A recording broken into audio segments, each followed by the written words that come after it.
CHAHI Asigi March ta Pangthokadouriba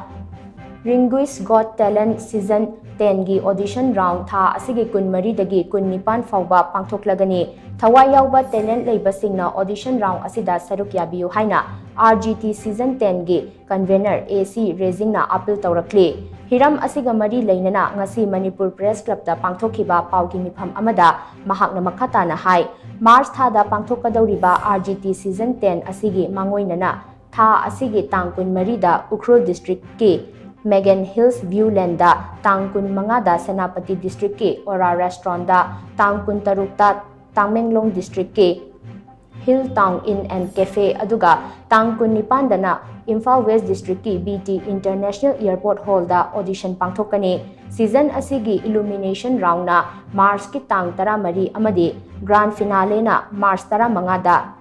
Ringui'S ground da pangthokani season asigi winner da lupa lakh ama second da lupa lishing yangthai aduga third tana lupa lishing kuntra prize oina pigani haina mahakna makhata ki Manipur da talented yam lay haina khoi Ringui'S Got Talent si show si yang na moina so notice ki damakta especially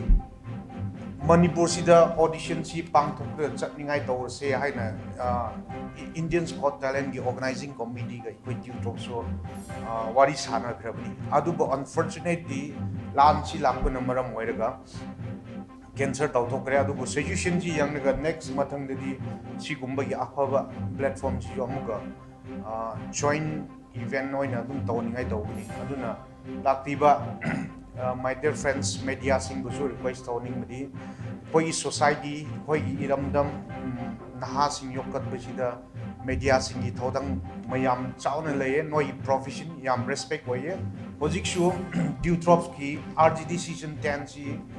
khoi mayam khut samnare hairaga naha sing yokat badai khoi khut samminaraga seba dawminna se haibiji haijaning bani